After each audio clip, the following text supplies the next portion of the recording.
Good morning, Bill. Morning, Russ. How are you? Good. Good morning, Julia. Good morning. Welcome. Thank you for joining us today. Glad to be here. And we have our DJ Shanorama. Hi everyone, how are you today? Well, it looks like we have 10 o'clock here, so just want to be mindful of everyone's time. Just want to, first of all, welcome everyone and thank you so much for joining us today. If we haven't met before, if you weren't able to join us, my name is Shannon and I'm part of the Community Engagement and Events team at Russell Alexander Collaborative Family Lawyers. We're really looking forward to day 2 of our Family Law Now Summit. We had a really great day yesterday and lots of great presentations coming up today as well. I'm just going to start off by introducing our chairs today. Russell has a few words to go over, and then I'm going to do a bit of housekeeping before discussing our keynote speaker and introducing her.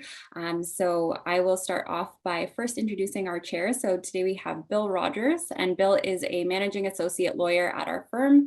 His courtroom experience includes numerous motions and several full-blown trials, and he has also had the privilege of winning a major family law victory at the Ontario Court of Appeal in 2014, which prevented the imposition of a proposed 2-year deadline on property claims by common law spouses.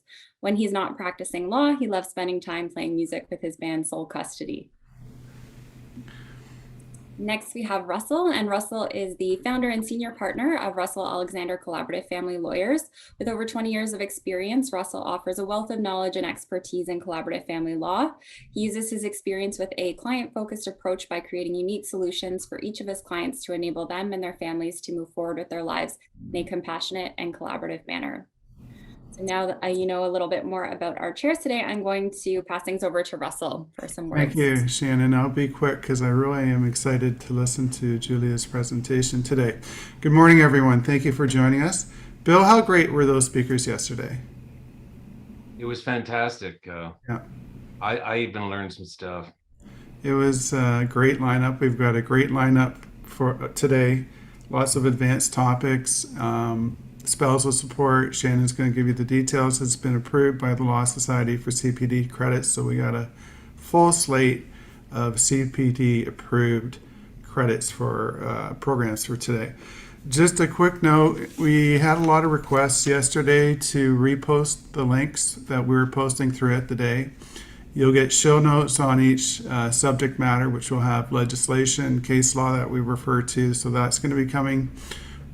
Look forward for that. In terms of the links, Brian Galbraith, our keynote yesterday, spoke about the conference they have for the IACP coming up in Orlando in October. There's a link there if you want to register. Great event. Can't say enough good things about the IACP conferences. So please consider it, especially if you're interested in collaborative practice. Carrie had provided us with a link if you're interested in becoming a collaboratively trained professional. There's a training session coming up. Follow that link and you can learn more on how you can get trained. I think she's still doing it remote, so you can do it from the comfort of your own home. If you enjoyed Jonathan Painter's presentation on Voice of the Child yesterday, it was fantastic. You can actually meet him in person. The Durham Region Law Association has a conference coming up in October. It's at the Ajax Convention Center. Aaron Franks will be presenting case law there. There'll be a panel of judges, and I think they have a wine and cheese at the end of the day. It's going to be a great event if you want to meet your colleagues in person. We talked briefly about doc equity and how we've managed to grow our firm by about 30%. If you want to learn how to grow your practice, there's a link to Doc Equity in the chat that you can access to learn more. And I think that covered all the links. So back to you, Shannon. Thank you. Thanks, Russ. So like I said, just want to do a bit of housekeeping. So first of all, as you know, we are presenting virtually today. So if there are any technical difficulties that do come up, we do apologize in advance. But I do have my colleague Daphne Brooks available kind of behind the scenes. So if you are having any troubles, she'll be available throughout the day. Her email is md@russellalexander.com. I'll make sure to put that in the chat box for you. And I'll also put mine in the chat box as well. If you have any comments or questions for our team, you're welcome to reach out to either of us. And you'll notice that the chat has been disabled today, and that's just in order to keep all of our audience members' identities anonymous to others. But you can, like I said, reach out via email or also through the Q&A. And that brings me to Q&A. So for each of the 1 hour presentations that will be coming up today, we will have a Q&A segment at the end of those. So if you have any questions related to those topics, please feel free to put those into the Q&A as well, and our presenters will do their best to get to those. And just another note here, we just ask that you please keep in mind that these presentations are intended to provide general information on separation and divorce and should not be construed as legal advice. And next, for those of you in the legal community, just want to note that each of our 1 hour programs today have been accredited by the Law Society of Ontario for 1 hour of professionalism content each. So you can submit your hours through your LSO portal for those. So next up, I just want to let everyone know what's on the agenda today. As you can see here, we have the pleasure of having Dr. Julia McAninch present a keynote address on why family-centered divorce services require an integration of inclusion, diversity, equity, and accessibility, just following our opening remarks here. And at 10:30, we'll have a presentation on case lines and how to e-file your divorce documents with the court with Caitlin Swindles, Michelle Moultrin, and Russell Alexander. At 11:45, we'll be moving on to spousal support with Margie Primero-Pimentel, Susanna Critchlow, and Bill Rogers. We'll have a brief lunch break from 12:45 to 2 p.m. And we'll be returning with our presenters, Melanie Russell and Ankit Varma with Russell. And they'll be doing a presentation from 2 p.m. to 3 p.m. on divorce and income assessments. And then our last presentation of the day will be divorce and business valuations with them as well. So without further ado, it is now my pleasure to introduce Dr. Julia McAninch.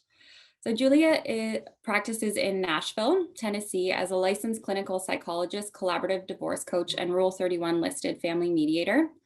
Dr. McAninch began working with families going through the transition of divorce in 2008 and helped establish the collaborative divorce coach role in Tennessee. She is a founding member and past president of her practice group, Collaborative Divorce Nashville, and is a trainer with the Institute for Family Conflict Resolution. Dr. McAninch is a graduate of the International Academy of Collaborative Professionals, inaugural leadership academy, and works with organizations on leadership and team development, particularly during times of conflict. Currently in her third year of board service for IACP, Julia was recently named president-elect, and she has focused her service on developing and implementing inclusion, diversity, equity, and accessibility initiatives, an area where she has dedicated over 20 years of her education, training, and professional work, as well as helping develop programming around the world to educate and train collaborative professionals. So I will now pass things over to Julia to get started with her keynote. Thank you, Shannon. And I'm really happy to be here today and appreciate the invitation to join all of you. So as you heard with my very long title, I'm going to talk to you a little bit about the integration of inclusion, diversity, equity, and accessibility into client-centered divorce services. So I'm sure as you were beginning to learn yesterday, and as you will continue to learn today, client-centered services are really the best way to serve families going through the transition of divorce outside of courts in particular.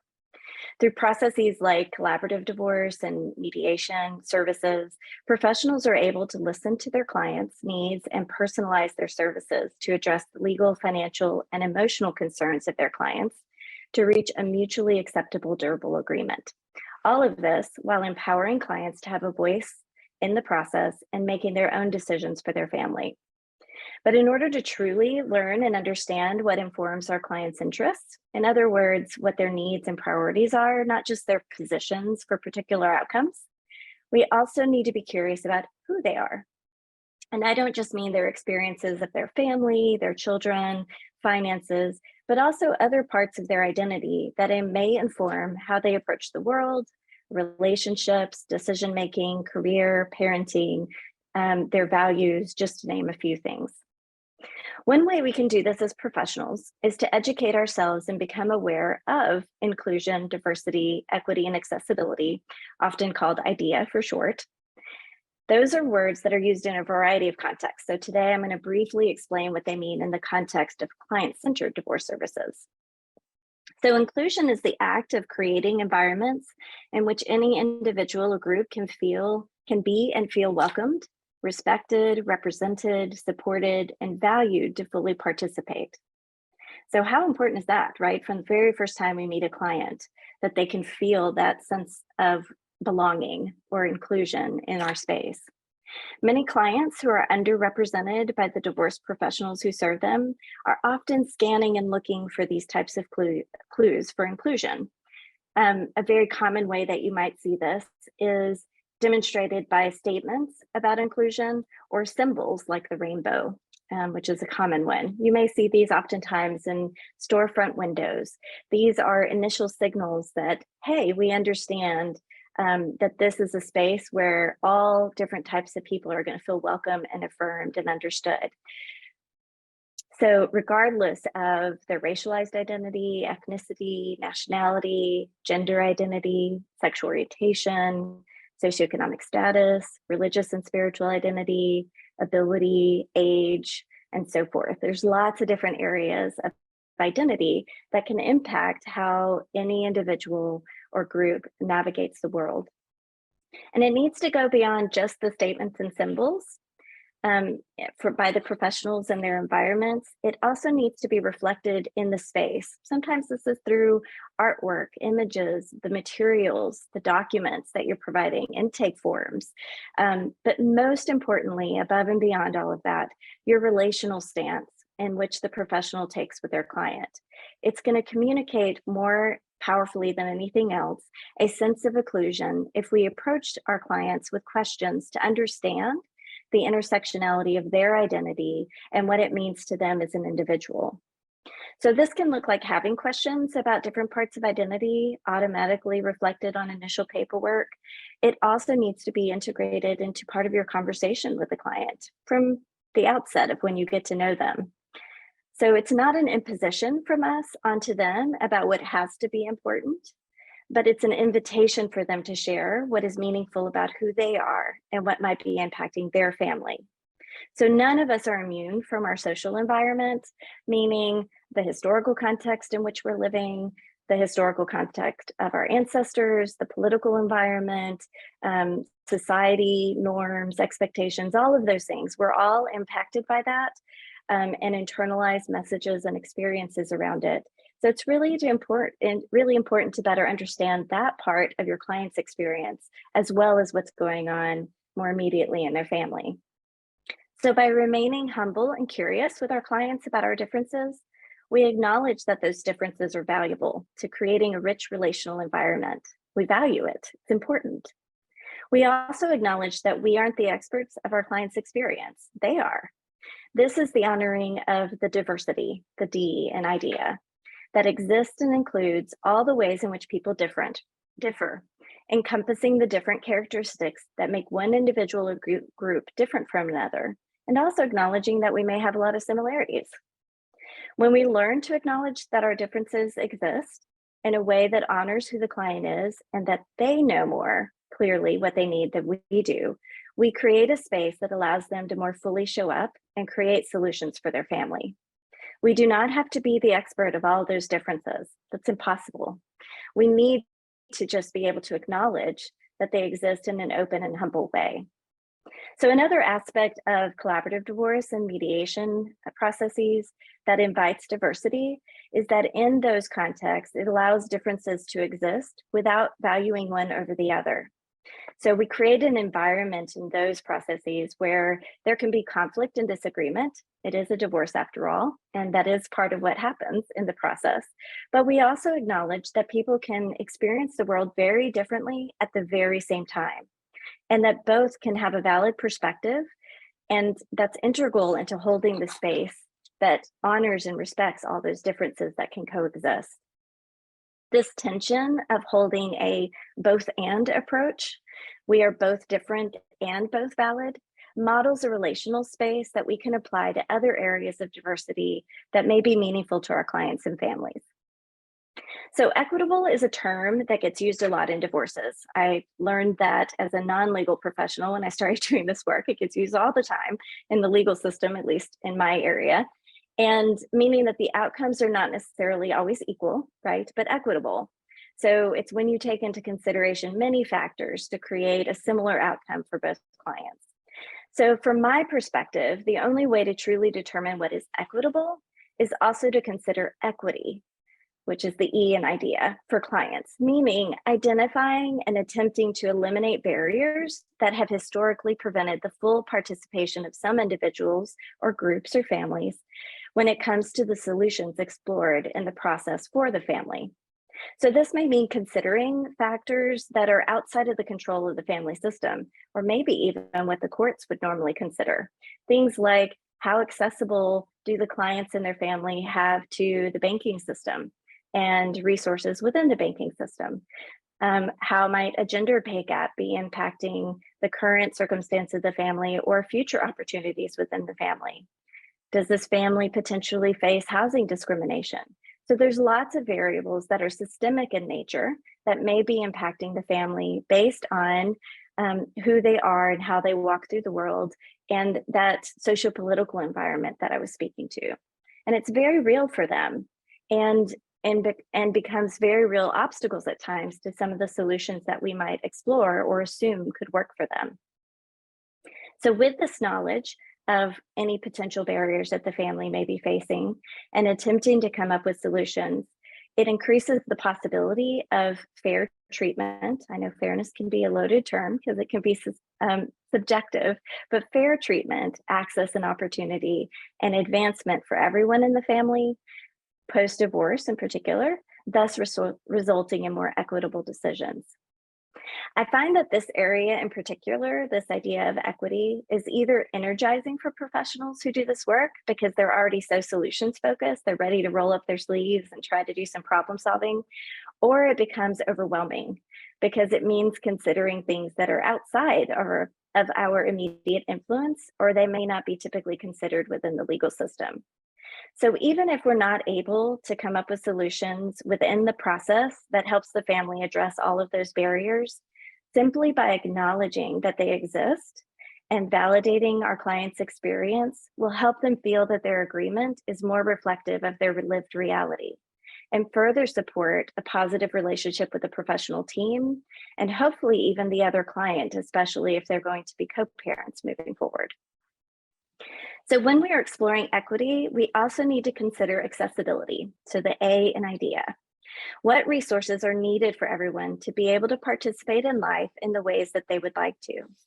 It is not as an imposition, again, from us about what we deem to be needed, but instead allowing individuals to determine their own needs and opportunities that they want to access, and then work towards resourcing them to be able to achieve those goals as much as possible. So accessibility is often thought about just applying to people with disabilities. That is the movement, at least within the United States, that paved the way for this dialogue about resourcing individuals and communities. However, accessibility can be applied more broadly to anyone who faces systemic barriers that we just spoke about and may need access to resources not readily available in order to fully participate. So the approach behind accessibility of allowing the individual or group who faces the obstacles to identify what they need and what they want, and then receive the support that they need to access that fits perfectly within the collaborative and mediation processes. Those are approaches that do not power over or assume that others know better than the individual. It's not hierarchical, so it's not a top-down, a powering over, as often courts operate, a judge telling you what has to happen. It's an approach that makes space to empower those who are often not listened to speak up about what they need, and then be met with compassion and support, and hopefully some creativity.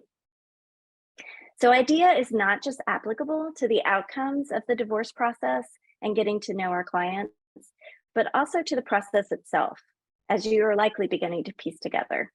It informs things like how we structure our interactions relationally with the clients, with the other professionals that we're working with, the environment where we're sitting and engaging with one another, how those interactions look like and feel like within the team meetings. Different clients need different things from us, depending on who they are and what they're bringing to the table. It also can inform how we interact with each other between team meetings, what kinds of supports and resources they may need. It even can be applied to how we approach drafting and reviewing legal documents, which even just when you talk about drafting and reviewing legal documents can mean a whole lot of different things to a whole lot of different people. It might be quite intimidating. So even thinking in a very thoughtful approach, how do we even enter into that stage of the process? And then, of course, how we're engaging in the legal system in a personalized way that is reflective of the individual client and their family as much as possible. The legal system can be very intimidating for a lot of reasons, but also can be considered a very unsafe space for many individuals and communities. It also means doing our own reflective work as professionals so that we better understand our own intersectionality ideas. We are people too, stepping into this process, into these relationships. So asking ourselves how our gender or racialized identities, for example, impact how we perceive and interact with the world, how we show up in our professional role, how we interact with our clients, and maybe impacts the solutions that we might consider as being reasonable for our clients and their families. It's acknowledging that we are all, even the professional team, impacted by our environment, that same context that I talked about, that we're all living in all the time. And in ways that we're walking through the world, we are also internalizing, often without our awareness, messages about what it means and who we are and who others are. And that can affect how we perceive the people in the world around us. These messages can be internalized as biases and can show up in our work with clients and families if we are not attuned and willing to stay open and learn in an ongoing way, making humble amends as we make mistakes in our growth as a person. We all make mistakes in this journey, so we learn and support each other along the way. So if we can integrate IDEA, the inclusion, the diversity, the equity, accessibility into our understanding of our clients and their families, and into the processes that we're using to support them through the transition of divorce, like collaborative and mediation, we are more likely to achieve solutions that really work for their family in a lasting way. And they will feel better understood and supported, thus feeling better about the outcomes. This is what client-centered divorce services really are all about. So if you are interested in learning more how to develop as a professional in this area, how to really integrate these concepts into your client-centered services, I really highly recommend the International Academy of Collaborative Professionals. They have resources on their website on this topic, on the topic of IDEA. They also have a very active committee constantly working on efforts related to training and local community support. They also have an access to collaborative committee that focuses on programs that make collaborative supports more accessible to families of lower or modest means. There's also supports for trainers to know how to integrate this into, like Russ said at the beginning, into learning how to do collaborative practice from the very beginning, keeping these topics and ideas in mind. And next year, there'll be a very focused, intensive seminar towards the end of next year. That's going to be really one of the deeper dives that we've ever taken within IACP to help professionals learn and develop in this area. So I invite you to join me in this ongoing work and growth. And I really appreciate your attention today. Thank you so much, Julia. I know the conference in Orlando in October, there's 5 or 6 tracks dealing with diversity, equity, and inclusion, different programs and different aspects of it. So that'd be a great place to learn more as well, right? Absolutely. Yes. Thank you for reminding everyone of that. And we would love to have you. It's a very exciting time to come together and grow and develop relationships and network. So come join us. Yeah, and I think for our audience, you can learn more in that link we've already put into the chat, the same link that Brian Gilbreth provided with us yesterday. learn more about Julia's work and the programs that are being offered. What a great way! What a great excuse to go to Florida too, right? Right. And be And near all it's the theme Orlando, it's parks. Orlando, right? Yeah, it's going We to all know be what, we all know what's there. it's going to be an amazing conference. Yes, it is. You get a chance to meet Julia and Brian. We will be there, All right. ready to meet everyone. Well, thank you so much, and congratulations on being the incoming president of the Thank IACP. you. It's a really respected and well-deserved position. So congratulations. Thank you.